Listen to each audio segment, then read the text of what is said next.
নমস্কার বন্ধুরা, ডাক্তারবাবুর কাছে গেছেন, সুগার পরীক্ষা করার পর ডাক্তারবাবু বলছে আপনি প্রি ডায়াবেটিক। সেটা আবার কি? মানে আপনার ফাস্টিং সুগারটা এসছে ধরুন 100 থেকে 125-এর মধ্যে, পিপিটা এসছে 140-এর বেশি কিন্তু 180-র নিচে, আর HbA1c করিয়েছেন ডাক্তারবাবু, সেটা এসছে 5.4 থেকে 6.5-এর ভেতরে। এই কন্ডিশনটাকে আমরা বলি প্রি ডায়াবেটিক স্টেজ, মানে ডায়াবেটিস শরীরে এবার ঢুকবে করছে। জানেন, এই এমন একটা কন্ডিশন, ডায়াবেটিস একবার হয়ে গেলে কিন্তু রিভার্স করে নর্মাল আনা ওষুধ ছাড়া খুব মুশকিল, কিন্তু এই অবস্থা থেকে আপনাকে টেনে হিঁচড়ে পুরো কিন্তু নর্মালে রাখা যাবে ওষুধ ছাড়া।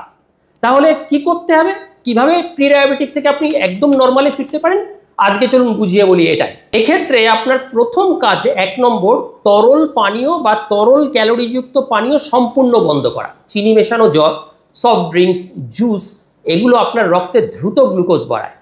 জল, ব্ল্যাক কফি, চিনি ছাড়া চা, শুধু এটুকুর মধ্যেই নিজেকে আবদ্ধ রাখুন।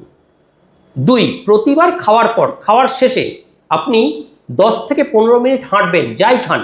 খাওয়ার পর অল্প হাঁটলে আমাদের রক্তে চিনির পরিমাণ 30 থেকে 40% কমে যায়। আপনার পায়ে যে কাফ মাসল আছে সেখানে সোলিয়াস মাসল আছে, এই সোলিয়াস মাসলটা রক্ত থেকে চিনি টেনে মাসলের মধ্যে ঢুকিয়ে দেয়, যার ফলে কোষের ক্ষতি কম হয়। 3 নাম্বার, প্রতিবার খাবারে পর্যাপ্ত প্রোটিন রাখুন, কমপক্ষে 40 গ্রাম। প্রোটিন রক্তে গ্লুকোজ ধীরে ধীরে শোষিত হতে সাহায্য করে এবং দীর্ঘ সময় পেট ভরা থাকে। এর ফলে রক্তে সুগারের ওঠানামাটা খুব কম হয় ও ইনসুলিন সেন্সিটিভিটি বাড়ে। 4, সপ্তাহে অন্তত 3 দিন একটু ওজন তোলার ব্যায়াম করুন, ভারী জিনিস তুলে ব্যায়াম করা অভ্যাস করুন, এটা খুব গুরুত্বপূর্ণ। আপনার শরীর যত বেশি মাংসপেশি থাকবে, যত বেশি ওয়েট লিফটিং করবেন, শরীর তত বেশি কার্বোহাইড্রেট ভালোভাবে সামলাতে পারবেন। Squat, deadlift, press, row, এইসব বড় বড় মুভমেন্টে ফোকাস দিন, বড় বড় ব্যায়াম, ছবিতে দেখিয়ে দিচ্ছি ব্যায়ামগুলো কেমন।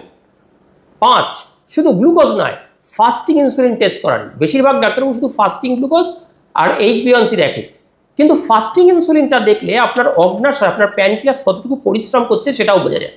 যদি মান 5 থেকে 7 মিলি ইকুইভ্যালেন্ট পার ml এর বেশি আছে, তাহলে বুঝবেন শরীরে ইনসুলিন রেজিস্ট্যান্স আরম্ভ হয়েছে। যদি ব্লাড গ্লুকোজ নর্মাল দেখায় তাও, এটা হচ্ছে প্রথম সংকেত। 6, ঘুমানো, কমপক্ষে ঘুমানোর 3 ঘন্টা আগে খাবেন না, বেশি রাতে খাবেন না।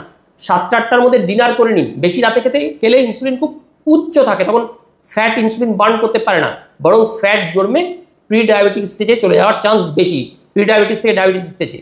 অতএব যদি এই সতর্কতামূলক পদক্ষেপগুলো নেন, তাহলে কিন্তু প্রি ডায়াবেটিস থেকে ডায়াবেটিসে গড়াবেন না, পুরো নর্মালে চলে আসতে পারবেন।